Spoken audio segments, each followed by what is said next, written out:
Welcome back to the Greek Current Cafe. I'm Thanos Davelis. Of all the fascinating stories of 2024, the undeniable lead is Donald Trump's election or re-election to the U.S. presidency. Since 2016, Donald Trump's consistent political success has made a lot of what we thought we know about politics obsolete. It's challenged the world's understanding of America in general. Thus, the title of this episode, as you'll be able to see, is Not Your Daddy's America. Discuss tumultuous times in American politics. I'm joined by Matthew Boyle, the Washington bureau chief for Breitbart News, who also holds the legendary status of having survived working for Andrew Breitbart, Steve Bannon, and Tucker Carlson. Matt, welcome to the show. Thanks for having me. Great to be here. And HALC's executive director, Endy Zemenides, who has been having a lot of fun taunting trolls lately. And I'm sure we'll get more Turkish trolls there. And I'm on a 3-week streak having the most clean-shaven head on the program. Definitely don't want to be on the receiving end of Endy's taunts, that's for sure. But, gentlemen, there have been enough analyses, I think, of why Donald Trump won or, why Kamala Harris lost. But to keep with the larger theme of this episode, I want us to go much further back. Matt, after President Obama defeated Mitt Romney, the Republican Party undertook an autopsy that in many ways argued for, a kinder, gentler GOP. But at Breitbart, it seems like you all saw a different national mood. What was it that led your team and your audience to gravitate to Donald Trump over much more experienced and well-known candidates back in 2016? Yeah, well, look, that's the whole story of my personal trajectory here, right? Like after the 2012 election, I could have wrote my ticket. I was a reporter at Daily Caller. I broke all sorts of big stories there. Like I uncovered serious corruption at the State Department, sent people to prison, covered the Operation Fast and Furious gun walking scandal from the Obama administration, et cetera. I had offers coming in from, you name the establishment media outlet. They were all asking me to come work for them. And then when I decided to go work for Breitbart and for, Andrew Breitbart had passed away earlier in 2012, and Steve Bannon ended up taking over Breitbart at the time, and he ended up leading Breitbart for the next several years. When I decided to go work for Breitbart and Bannon, everybody thought I was crazy, right? Like, and I was like, no, the people are totally misreading the moment here about what had happened in the 2012 election. And so what we did was we set out to go after the Republican establishment who misread, in our opinion, and I think we've been proven right, the aftermath of that election. Obviously you had people pushing for the Gang of Eight amnesty plan, the big immigration plan, et cetera, all sorts of other things. And what did we do? We went straight at John Boehner's head, right? John Boehner was the Speaker of the House at the time. It took us 3 tries in 3 years, but we got the guy. Right. And he ended up resigning in 2015. So my first day at Breitbart was December 1st, 2012. Right. So that's 12 years ago now. So we went straight at Boehner. We got Eric Cantor in 2014. He was the House Majority Leader. First time a House Majority Leader ever went down in a primary. Right. And what you saw was in the 2016 primary was this rise of anti-establishment Republican candidates who, and this is like before, this is like during the very early days, if you will, of the, I would argue more democratization of, the media, et cetera, right? Like normally you would see the establishment media kind of control the conversation. Big tech was controlled by a bunch of billionaire oligarchs, et cetera. And I think that things have blown wide open since then, but that it started with Donald Trump winning the Republican nomination. And by the way, look at the major candidates in that race. You had Ted Cruz, Rand Paul, even Rubio. Jeb Bush.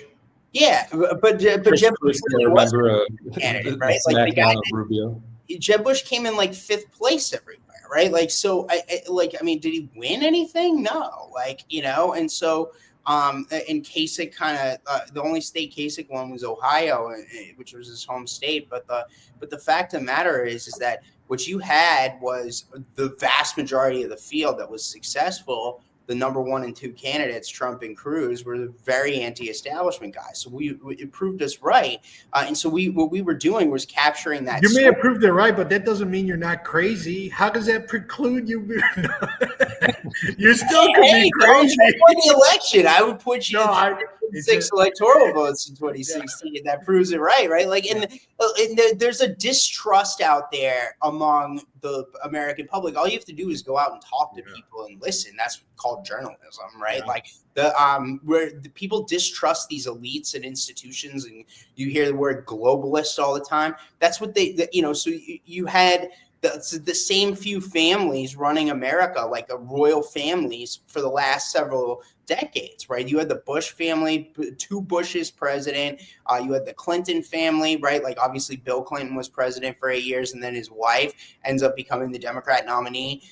And then the Obamas, right? Like, so it's like for 30 years, you had the same few families running this country. And I think people reject that, right? We fought a war over this, right? Like back in the 1700s to get rid of the royal families in America. America has a very independent streak. People like to, they like their self-governance, right? Like they like their independence, and they don't like elites and globalists and royal families essentially. So and I would always point back to the moment. But I've gotten to know President Trump very well over the last decade or so. I've probably interviewed him more than any other journalist out there. And many of the things we talk about are exactly what we're talking about here, which is the rejection of these globalist institutions in this movement. But the point is that I always point back to the moment that I think Donald Trump won the 2016 election was not anything in the general election. It was way back in the primary. There was a South Carolina debate, if you remember this, and Jeb Bush brought his brother, George Bush, the former president of the United States, to the debate, and Trump just dressed them down on the Iraq war and the failures of the U.S. government on this front. And I think that moment really resonated with people. And you saw Trump replicate that again this time. I think the difference between 2016 and 2024, if you will, is that Donald Trump has professionalized this anti-establishment movement. It's much more organized, much more together. Everybody I'm talking to, I was on Don Jr.'s show last night, his show Triggered, and we were talking about this. So then later we did a big thing with Dr. Gorka, who's a former editor at Breitbart, who worked in the first Trump White House.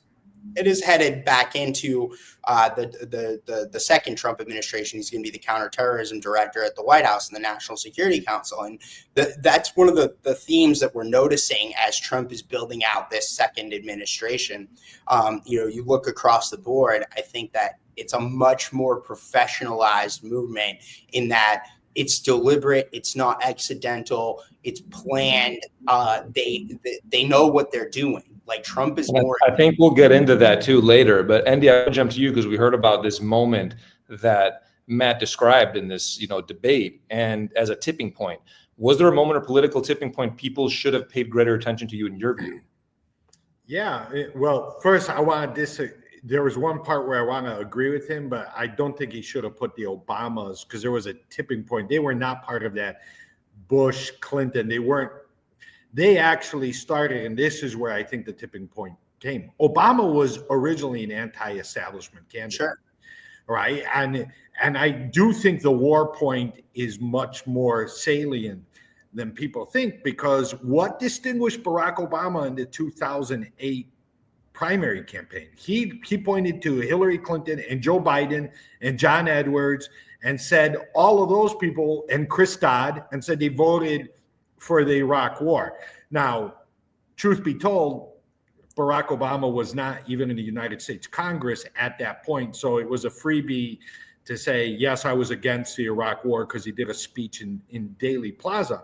But that distinguished him in the 2008 primary. Also saying, I'm not taking lobbyist money. That distinguished him in the 2008 primary. And he came in, he became president. And while maybe lobbyists, he didn't take lobbyists directly, but, John Podesta was in the Obama administration, and his brother was the hottest lobbyist there was during the Obama years. He was against the Iraq war, but then in favor of the surge, but with a caveat, like we'll do a surge and then bring them back. And we saw that those first 2 years come to a boil with the rise of the Tea Party. There's a fascinating look. I know Matt is close with the Vice President-elect J.D. Vance, and everybody keeps talking. Since 2016, everybody wants to read Hillbilly Elegy. The book people should read is Strangers in Their Own Land. And this book is fascinating because it talks about places in Louisiana that had voted Democratic since FDR.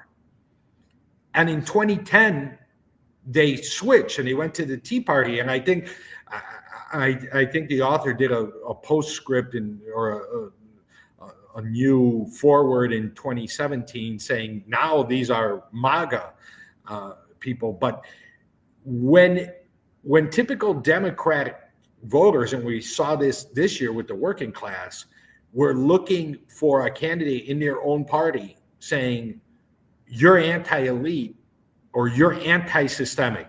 I don't, elite can mean different things to different people, because we could talk about families and then all of a sudden people are talking about the Rothschilds and all this, but you're anti-systemic and then all of a sudden you become the system.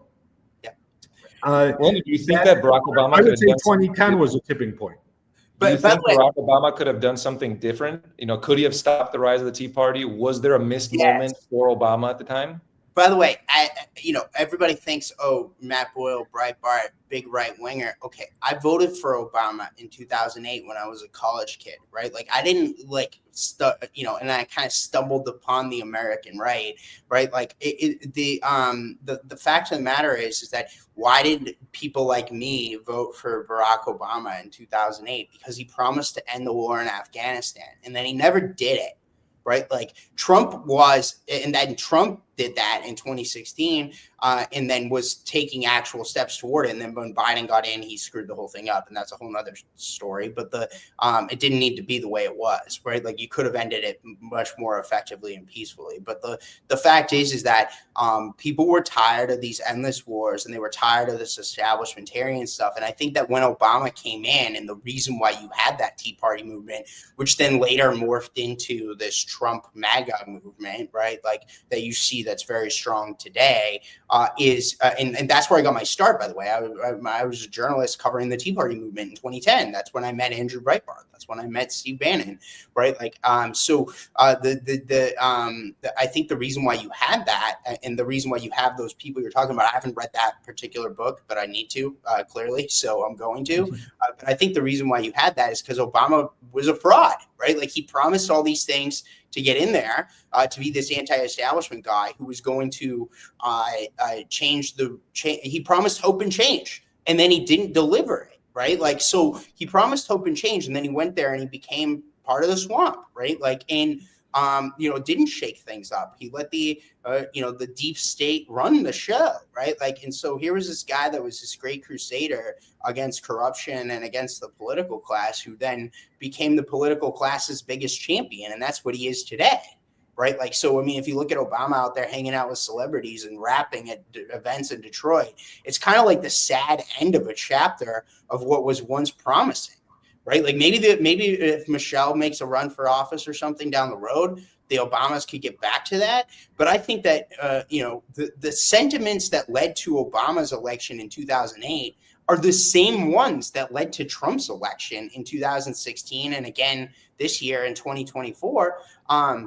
Which are anti-establishment, frankly, anti-war, right? Like, and maybe not even full-blown anti-war, because when you think of anti-war, you might think of like the Code Pink on the left type of folks, but like just a skepticism, a healthy skepticism of the military industrial complex, if you will, and then beyond that, wanting to stand up for the United States and use our economic might and secure our borders and Ireland, have if any other country has done what we've seen happen, first under Obama and now under Biden, with regard to the mass migration. I mean, you're talking millions of people a year.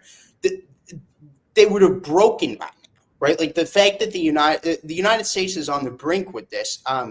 There are major effects. European nations probably know a little bit better about the mass effects of mass migration. I mean, it affects everyone. They know way better. They know way better. Right. they know way better. But really, Matt, I mean, the direct answer to Thanos' question is yes. Obama could have done a lot of things different. Sure. He could have done. So I mean, if you are talking about migration, and we know that he actually had led, he did record number of deportations, but he didn't have a vision on changing the migration. It's not only that we have this migrant issue, that we have this migration issue, but nobody has talked about how the system, the international law, asylum was not meant to do or to cover what we are facing right now. And nobody's really, and he didn't get up there and say, you know what, we're going to deal with this crisis on one hand, but we're going to change the migration system. He tried to have it both ways on the war, right? He says, I'm doing the surge, but I'm only doing it to this day, right? Which gave America's enemies, by the way, it gave Al-Qaeda, it gave the nascent ISIS, it gave the Taliban this, like, we're going to wait it out until you're gone. So even in this case, I mean, we could talk about this later, but I'm not sure the signaling that President Trump is doing is really helpful for the strongest possible American foreign policy. And that doesn't mean don't end the war. I mean, you heard John McCain say it when he was alive. You can end the war, just don't tell your enemies when you're leaving. But I will go back to what we were facing, and people may be forgetting it back then. But the Great Recession was a disaster, changed the concept of the American dream. Yes. And I don't think that Barack Obama made people feel that he felt their pain back then. Right? We were telling people, don't worry, the economy is going well. We're pushing it out of, and fortunately, we do learn, and we learned during the COVID crisis. And I will say both the end of the Trump administration and the beginning of the Biden administration did not repeat the fatal mistake of the Obama administration, which was crack down on banks so much that there was a credit crunch, that people's homes were being foreclosed. Maybe we ran the economy too hot at the end of Trump and beginning of Biden, but people did not lose their homes. People did not stop believing in the American dream. There was one thing that Barack Obama should have done in 2010. He should have flipped the commercial that Hillary Clinton had done against him, the 3 a.m. phone call, which is about foreign policy. It's 3 a.m. and there's a crisis. What America was facing, and in many ways still faces today, it's 3 a.m. and you know what? You wake up in a cold sweat and you're worrying about your kids' tuition and you're worrying about your health care and you're worrying about the American dream. And we stopped talking about that. And the kind of exclamation point was, you saw it in 2010. I know it because I was involved in Senate races and House races. And the National Party, and whatever the National Party and the consultant class decides, that's on the president. He's the leader. Decided that their big message was going to be about Citizens United and Karl Rove and dark money instead of the real anxieties that people have. Yes. Well, Endy, it sounds like, I mean, the New York Times had a podcast episode with Bernie Sanders, and he was touching on some of these issues in 2016 and in his campaigns. Was he picking up on something that the establishment Democrats were missing? Well, clearly Bernie Sanders picks up on the anger, the economic anxieties. I'm not sure his answers are right, but there are people, and President Trump did it, or President-elect Trump did it. Bernie Sanders has done it. There are people, we are right now, right? my generation, I have 2 college kids. We are the first generation in American history that believes that their kids are not going to be as well off, or they're not going to have as many opportunities as them. And it's amazing that that's not a more serious conversation. What Endy's this economic message, Matt, was kind of missing from the Democrats this time around, about like what individuals were going through in the U.S. Is that something that the Trump campaign really just ran with? Yeah, what Endy's talking about there, what you're asking about, it was when I say 2016, it kind of had, look, Trump kind of came out of nowhere. Yeah, he had a vision and there were people around him, but it was this kind of ragtag band of folks, right? Like, basically you could fit them all in the one cabin on Trump's plane, right? Like, of people that knew what they were doing, right? Like in politics, this time around, it's a much more deliberate professional operation. And again, they're tapping into exactly what it is that you're talking about there, which is that people feel like, and you had the Biden White House out there, and then later the Kamala campaign when they made the switcheroo out there trying to argue that the economy is great, and they would point to this number and that number and whatever. But the regular people out there don't feel it. Right, like they don't feel the same thing. They're still having trouble, paying their student loans or paying their tuition, or even buying or staying alive. I mean, we've seen it in the last week. Look at the internet reaction to the assassination. Right. I mean, the world. There's such bad economic anxiety. Not that assassins are okay with people getting killed in the street. Right. Not that assassination is okay. Like, it's never the answer. But the point is that the reaction to it, and I see it all over CNN, et cetera, like where, there's different people talking about, and, there's other folks out there like a Taylor Lorenz, or I've seen other folks like that talking about, these healthcare CEOs are those guys are doing fine riding around in Manhattan in their black cars and, flying around on PJs and private jets everywhere. Whereas the regular folks out there can't even buy a house. So, and this gets at the globalization thing that we've been talking about, right? These billionaire elitists, what they want is they want everybody in a 1-bedroom condo or apartment, right, that's owned by the same real estate development company. They want to send everything. They want to shut down all the stores and all the jobs in the community. They want a full service economy, okay, like no making stuff in America anymore. And then what they want to do is they want to have Amazon ship everything to your house, right? Like, and frankly, they've been winning. Right. Like, so we don't make stuff in America anymore. Right. Like, and then you have Biden out there doing this thing called the CHIPS Act. Right. Like, good in theory. Right. Like, but the actual practice and implementation of it.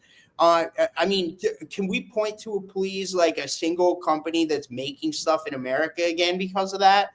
I can't think of one. Right. Like, maybe there is one. I don't know. But the point is that, the CHIPS Act just passed, Matt. I mean, we don't. Well, I mean, that's like that it takes a while, but you're right though. You're right with the kind of systemic misdirection on what's going on. But there's also this lack, and I'm eager to hear where it is. There's a lack of ideas. One of my problems with Obamacare is that there was not a public option, and not because I want government-run healthcare, but I see it as I call it the FedEx model. With FedEx, does anybody disagree with this proposition? FedEx would be worse if there was not a United States Postal Service. The post office keeps FedEx more competitive. And so does UPS, right? And UPS and all the rest. Because if you go to countries, I mean, Thanos knows this, he's in Greece. The bad postal service there makes DHL not as good and way more expensive. And now every day they're playing whack-a-mole. We are right now for the rest of this week, because it's enrollment period, we are sitting there, people are playing whack-a-mole because they're getting notices that your doctors are no longer covered by this plan, or your hospital is no longer covered by this plan. And we get these platitudes, even by President-elect Trump, I'll do something better. Well, what's that something better? Because people are hurting right now. Yeah, and this gets at one of the biggest mistakes of the first Trump administration was they blew it on healthcare, right? They had 8 years, Republicans did, since Obamacare had passed, to figure out what they were going to do on healthcare, or 6 years or whatever it was. I forget the exact, what was it, 2010 when Obamacare passed?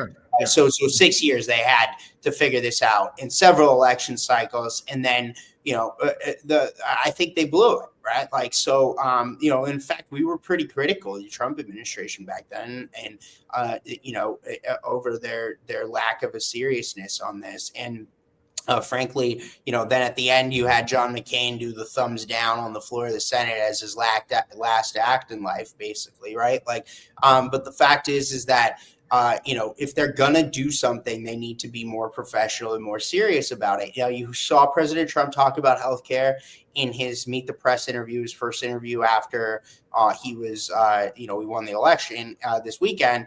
And, it was just a general comment about how he's not going to do anything to get rid of any protections of pre-existing condition coverage.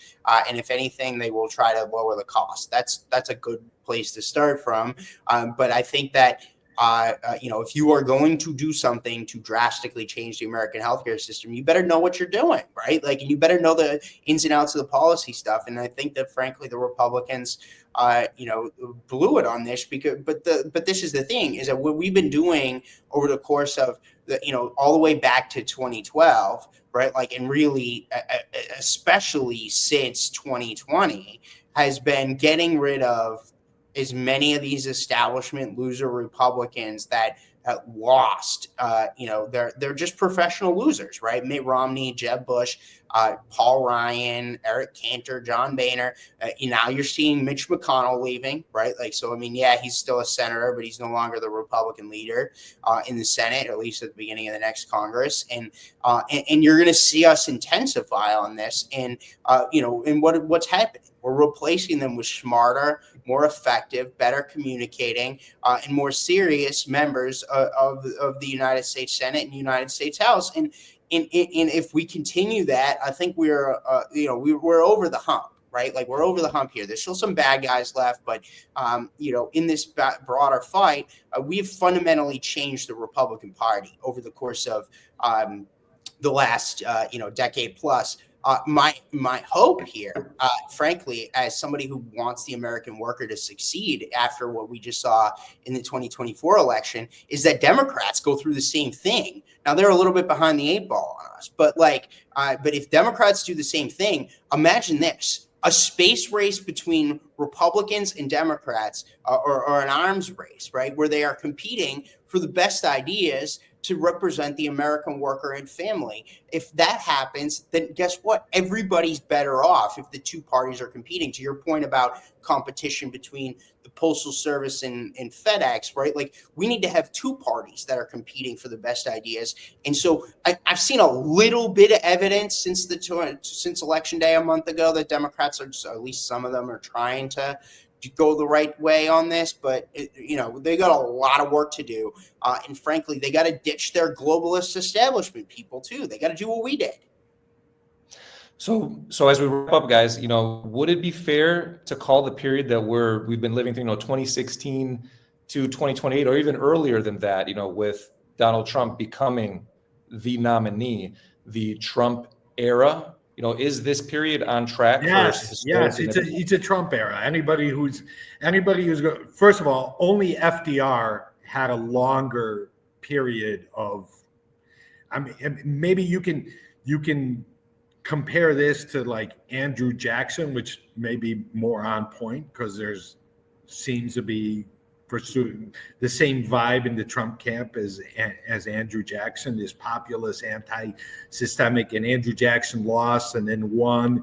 But he will have been the effective leader of the Republican Party for 12 years. And depending on how well he does, and Matt may have views on this, his successor will be the one who takes his mantle rather than returns to, traditional Republican values. On the Democratic side, people are going to be defined by who is best vis-a-vis Trump, who gets back some of these voters who went and got Trump, or who were the Obama Trump voters, just like Matt himself.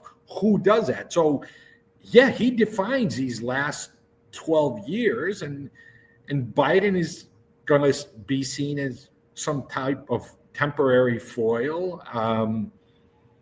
I don't think history. I don't think kind of like the aberration there. I don't think history is going to be kind to Joe Biden at all, and especially the way he played the 2024 election. I could give you a lot of counterfactuals for Biden, like after the 2022 midterms, had he stepped aside. But a lot of what we're seeing from both inflation, going back to our original conversation about people's economic anxieties, this administration did a lot to run the economy hot to try to recover. But then they told people, no, inflation is not real. It's not a problem. Just own it. Kamala Harris could have said, yes, what she would have done differently. That's impossible. That's an impossibly obtuse answer. No, I wouldn't have done anything differently. So this is as clear as the result was. It wasn't a landslide. Right. I would disagree with that. Well, listen, let's put it this way. I could look at 2000. We can go back to the 2008 starting point. That was a huge landslide. This was clear. This was not close. But I think you could have legitimately done a counterfactual that if the Dems switched candidates in 2022 and they had a real primary process and all that there would have been different. I mean, we can play a lot of counterfactuals. They're kind of besides the point.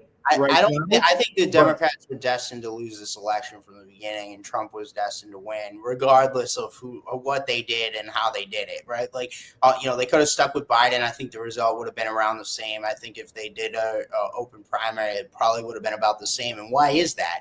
Because Donald Trump was tapping into what we were talking about there at the top. And then I would argue too, to your question about a Trump era. It is absolutely the era of Trump, and also the fact is that Donald Trump has pulled off something here. I've argued repeatedly, this is I think the greatest political comeback in the history of mankind. Like, we've never seen in the history of humanity and civilization and elections and politics, we've never seen anything like this. Go back thousands of years, nothing. There's never been an office like the presidency of the United States on the history of the history of the planet. There's only two presidents, Trump and there was one in the 1800s. I think it was, Garfield or something? Oh, man, I think Greek democracy coming back after 400 years of Ottoman rule. I'm talking about one person, right? I'm talking about one person. I'm kidding. Right, like you're on a Greek show, Boyle. Come on, you got to go with that. If you're talking about an institution, yes, that trumps Trump. But the point is that when it comes to one particular person's comeback, like, I mean, after everything that Donald Trump's been through and faced, all the money they spent against him, they weaponized the Justice Department against him, local prosecutors around the country. The guy was literally shot, and he still made it. It's just astounding. We've never seen any person like this this is a really historic time. People need to remember. I mean, I think people are going to look back in history, and how the people remember where they were when JFK was shot before my time. But the people are going to remember where they were and what they were doing when Donald Trump was shot, or when Donald Trump won the election, or when these key moments happen. We're going to look back on this for decades and decades, and we're never going to have anything like this ever again. We've never had anything like it certainly in U.S. history, and I'd argue in world history. But now he has to deliver. He does. He has to deliver, and we're going to have more conversations. But now the Colin Powell rule is going to be in effect, or the Pottery Barn rule from Colin Powell. Sure. Matt, Endy, thanks for joining us. Thanks for your insights and this great chat. To all our viewers, don't forget to subscribe. Follow the Hellenic American Leadership Council on YouTube so you don't miss a single episode of the Greek Current Cafe. With that, thanks for tuning in.